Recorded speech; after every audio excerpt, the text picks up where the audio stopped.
escritor Marcelo Coutinho tem uma característica muito forte na sua literatura. Ele fala a linguagem do subúrbio, ele fala sobre as pessoas que sobrevivem no subúrbio carioca. E isso dá à sua literatura um cunho de universalidade, porque ele está tratando de solidões, de dores, de ansiedades, de características muito fortes ao ser humano. Mas o ser humano que sobrevive no subúrbio carioca, ele de certa forma sintetiza o que é um certo mosaico que forma uma sociedade complexa como a brasileira. Por isso seus contos são fortes e definitivos. Temo por um instante ter esquecido algum papel importante. Parado na esquina da avenida com a Rua do Cartório, verifico de novo a pasta. Certidão de nascimento, carteira de identidade, CPF, título de eleitor, relatório médico. Em comum, o nome, Maria de Fátima Nogueira. O nome que já não fala, avesso do corpo, e o Nogueira que resiste em mim como se ressoasse o eco distante de um bumbo solitário. Marcelo, Rua de Dentro, seu mais novo livro de contos, né? Ele tem uma característica que vem se adensando em sua obra, que é a fala suburbana do Rio. É interessante que há uma certa linguagem peculiar que acaba transpondo também, não só para os diálogos, mas até para o próprio texto. Quer dizer, como é falar, criar essa linguagem, falar essa linguagem muito próxima de você, né? Mas como é trabalhar essa linguagem? Essa é uma busca que vem, de fato, se exacerbando nos últimos livros, né? Já estava no Ferrugem, estava no livro de crônicas também, na Dobra do Dia, e eu acho que aqui dá mais um passo à frente nesse sentido, né? Essa preocupação em retratar uma certa classe média baixa das grandes cidades, né? Aqui do Rio, dessa área que a gente chama de subúrbio, que é uma área que reúne muito esse tipo de personagem, né? Não é nem aquele personagem da favela, embora haja alguns contos, algumas histórias ambientadas em favela no livro, mas também não é o personagem da classe média alta, das áreas de elite, né? Ele está nesse lugar do meio, que eu acho que talvez seja um personagem característico não só do Rio de Janeiro, mas de todas as grandes cidades brasileiras, né? Esse personagem de classe média baixa, com um emprego pouco glamouroso, com uma vida pouco glamourosa, e que eu tento, claro que no âmbito da ficção, iluminar essas vidas e tentar ver o que tem de potência, de beleza, de dor e de delícia nessas histórias individuais. Agora, há uma característica também na sua obra, que é muito, e no Rua de Dentro se adensa muito isso, que é que a gente tem uma certa visão estereotipada do subúrbio, sobretudo do subúrbio carioca, que é a visão marginalizada, digamos assim, né? Quer dizer, tem até a música do Chico Buarque, né? Lá até Jesus está de costas, né? No seu caso, Jesus me parece que não está de costas para o subúrbio, né? Também como é que recriar esse ambiente?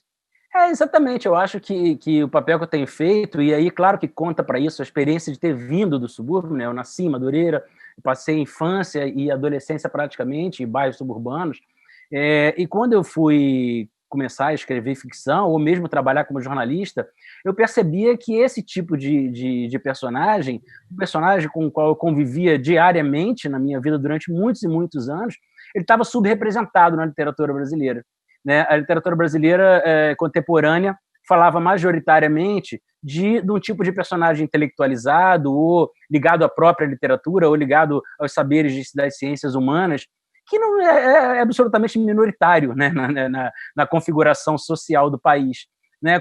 Era como se esse outro tipo de personagem, da classe média baixa, a trocadora do ônibus, a moça que aluga o seu tempo para levantar uma bandeira na campanha eleitoral, a própria personagem mulher trans, né, que se prostitui, mas depois consegue se formar na faculdade, se formar em direito, é como se esse personagem tivesse na vida, mas não tivesse na literatura. E aí eu gosto de uma literatura muito próxima da vida, né? E o que eu venho tentando fazer é aproximar esses dois campos, o campo da vida e o campo da literatura. No caso específico do conto da mulher trans, né, há um certo sentido interessante, que é a humanização do personagem. Sim. Né? Quer dizer, ele tem toda uma doçura que acaba prevalecendo, né? Eu não vou contar o final do conto, mas acaba prevalecendo em todo o conto, né? Ele mantém uma certa dignidade, embora haja rejeição da sociedade à figura dele, né? Da própria Ou família, em dela, certo sentido, né? né? Exato, né? Quer dizer, também como é trabalhar um pouco esse sentimento de humanidade. Aquilo que você falou no começo da entrevista, né, da gente ter uma visão estereotipada dessas regiões periféricas, né, em geral, essa visão ela é escrava de dois estereótipos básicos. Um é a violência, né, é um lugar violento, e o outro é a falta de recurso, é um lugar muito pobre, né? E eu acho que esse tipo de personagem e esse tipo de recorte geográfico do país fica muito escravo desses dois olhares, que são olhares costumeiramente dados à distância, né? Porque quando você olha de fora, aquilo que você não conhece, você tende a temer, né? Mas quando você conhece, você tende a humanizar, né? E aí eu acho que essa busca por contar uma história, por exemplo, a menina da bala perdida também, que é vítima de uma bala perdida, eu falo dos sonhos dela, do que ela queria ser na vida, entendeu? Para que ela deixe de ser um número na estatística do Jornal Nacional ou de outro noticiário qualquer. Né? O mesmo caso da trans, aquela trans a mulher trans que você está vendo se prostituir, em muitos casos se prostituindo porque a sociedade não deu a ela a possibilidade de ter um emprego fora do ofício da prostituição. Nada contra o ofício da prostituição, eu respeito todos os ofícios igualmente, mas, em geral, esse olhar é estereotipado. Olha ali, está lá, não quer trabalhar, e não é nada disso. Existe uma vida ali cheia de sonhos, cheia de expectativas, cheia de possibilidades, né? E quando você aproxima, vamos fazer uma metáfora aqui com o cinema, quando a gente bota a câmera em primeiro plano na história dessa pessoa, a tendência é uma tendência de humanização, e uma tendência também de quebrar o estereótipo e de identificação do próprio público leitor com aquele personagem. João do Rio foi um cronista da vida carioca na época da Belle Époque, ali pelos anos 20, ele morreu em 1921, e ele tratava esses personagens também pelas características muito próprias de cada um desses personagens, e optava por falar dos pequenos personagens, do assassino de rua, do vendedor de rua, daquilo que ele chamava de a alma encantadora das ruas. Aliás, um brilhante título que ele encerra em uma reunião de crônicas.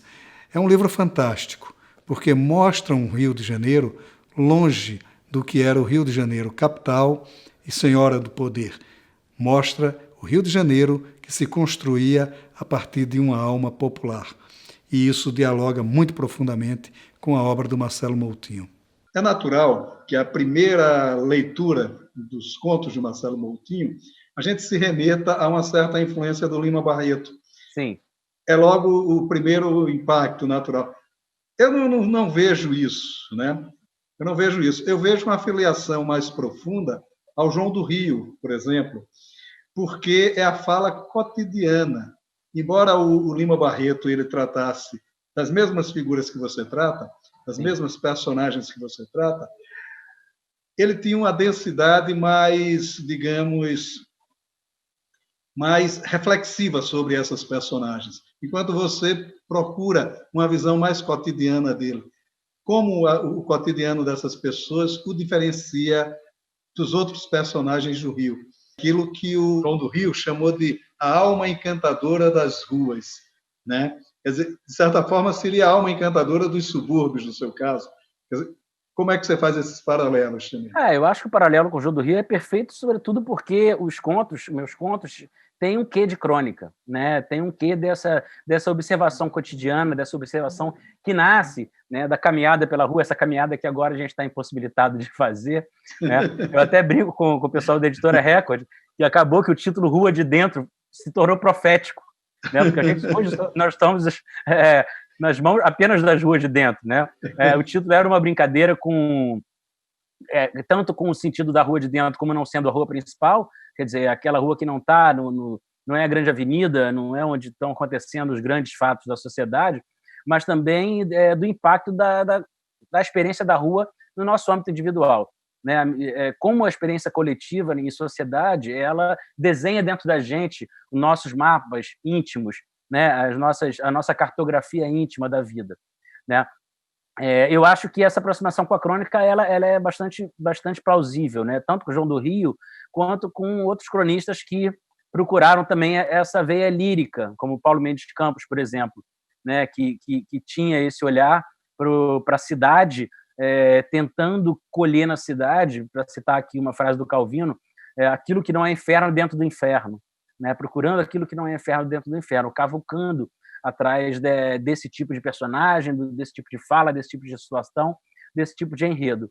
Essa, de fato, é uma busca consciente que eu faço, e acho que eu sou um contista muito tributário da experiência do cronista. É mais ou menos aquilo. Eu lembro de um depoimento da Zélia Gattai, que ela dizia uma coisa interessante, porque ela morava em uma rua que ficava por trás da Avenida Paulista, já naquela época, a Avenida Paulista, né? Uhum. Mais do que hoje. O elitismo da Avenida Paulista, a época dela, era bem mais forte que o de hoje. E ela dizia que era uma rua tão real que era a rua onde passavam os enterros, né?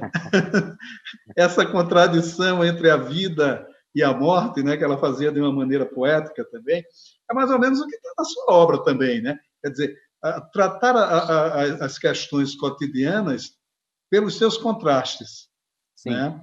Quer dizer, também é uma das suas pegadas como contista.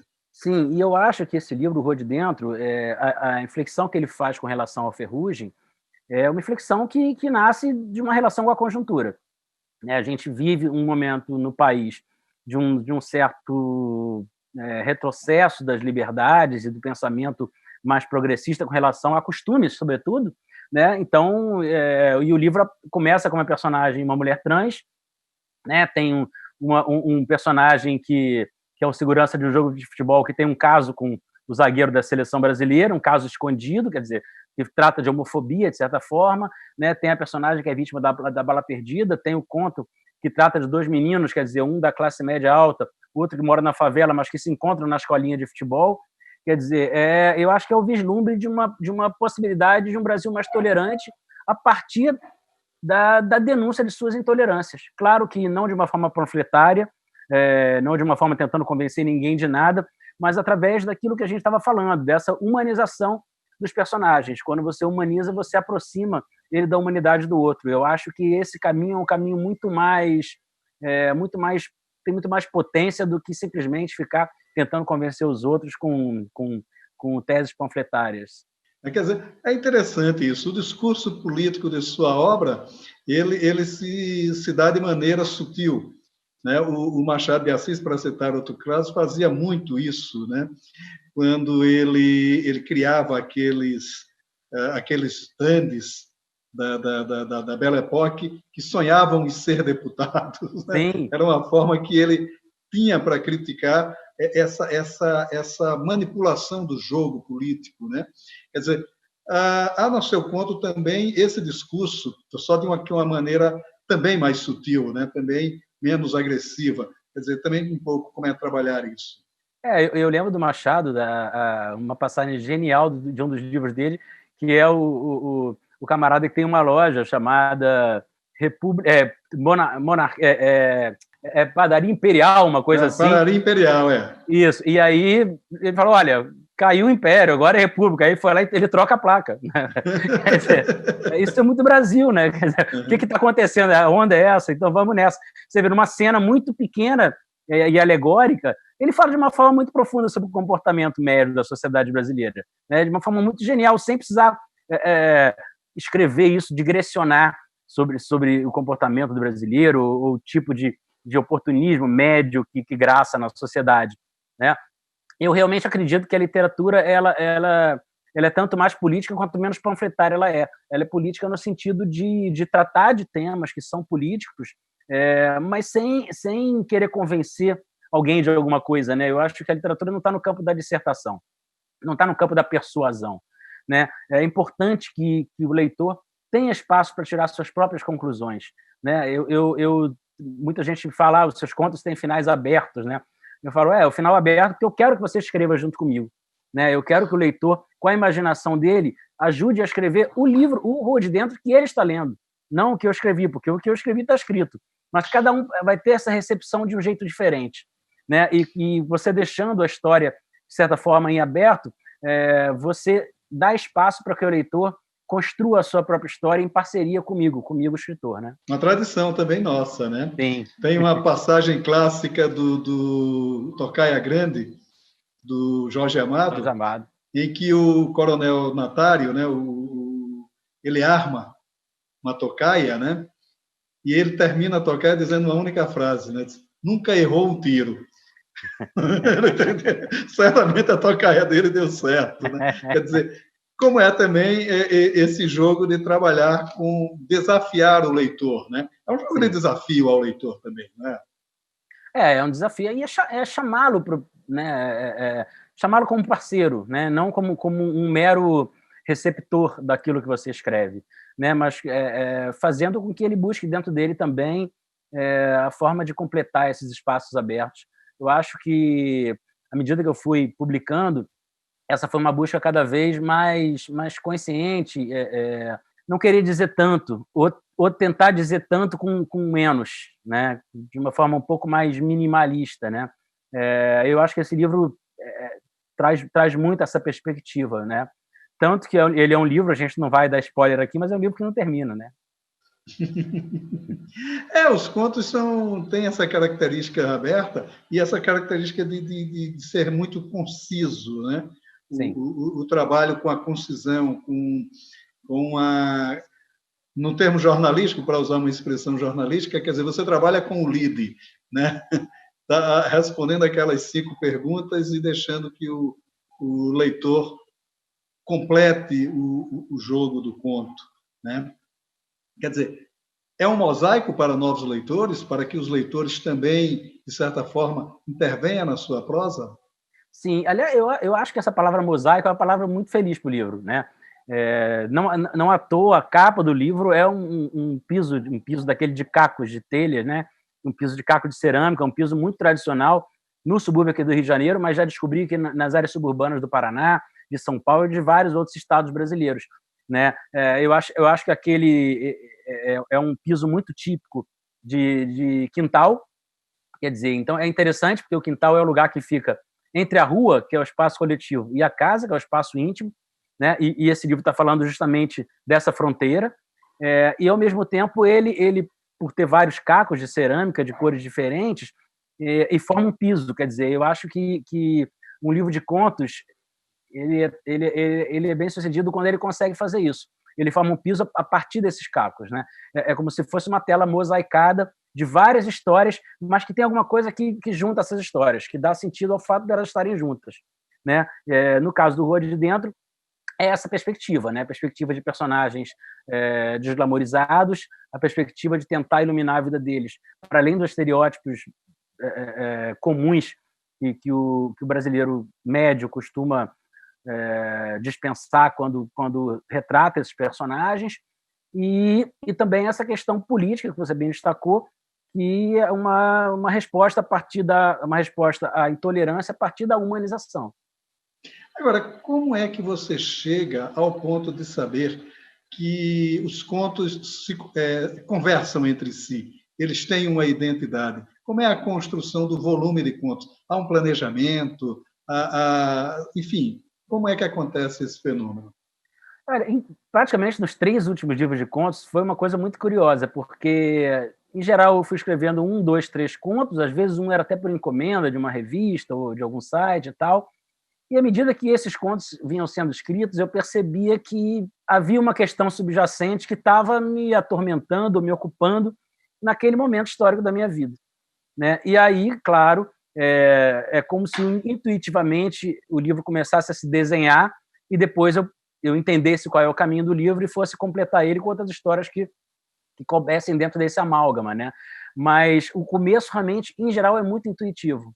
E a narrativa mais longa, quer dizer, é engraçado isso, a gente sempre cobra o romance ao contista, né? Guimarães Rosa cumpriu logo essa função e voltou para o conto. Sim, né? sim. Quer dizer, como é essa coisa? Você tem algum projeto, pensa em alguma coisa, em alguma narrativa mais longa, ou não? Ou vai ser o Dalton Trevisan do século XXI? Se eu for o Dalton Trevisan, já tá bom pra caramba. Mas essa é uma pergunta muito, muito recorrente na vida de qualquer contista, né? Em geral, no Brasil, o contista logo se transforma em romancista por questões de mercado. O mercado, os prêmios, há uma valorização muito maior do romance como gênero. É uma coisa estranha, né? Como se houvesse um estamento qualitativo por gênero, né? E não pela qualidade do livro, né? Eu até hoje não tive uma ideia de romance, uma ideia de uma história que eu achasse que valeria me debruçar e escrever um romance sobre isso. Não há nenhum, a priori, de preconceito, não quero. Mas também não é o contrário. Eu resolvi que eu não vou me deixar pressionar pelo mercado ou pela expectativa da editora. Enfim, eu não fui escrever literatura para isso, não fui escrever literatura para ganhar dinheiro, não fui escrever literatura para pagar minhas contas, para pagar meus boletos. Fui escrever literatura porque talvez em algum momento na minha vida a minha forma de expressão se revelou nesse campo e uma necessidade de expressão nesse campo. Mas não me coloco isso como um objetivo de vida, não. Pode ser que aconteça em algum momento? Pode ser que aconteça em algum momento, mas até hoje não pintou, e se não pintar, eu vou ser conhecido como contista até o fim da vida. E é uma coisa interessante, a gente começa na literatura como um certo chamamento, né? E se torna uma maldição, doce maldição eterna, né? Sim. Mas é isso. Marcelo, muito prazer, foi um prazer conversar com você aqui no Leitura. A gente distantes, né? Mas muito próximos, né? Foi um prazer conversar com Maurício, você. sempre um prazer conversar contigo, com o Leituras, com o TV Senado, falar com o público espectador aí, e falar sobre literatura, né? Nesse tempo de tanta notícia ruim. Eu acho que a arte que é o que pode nos salvar. E nos salvará sempre. Um grande abraço. Querido.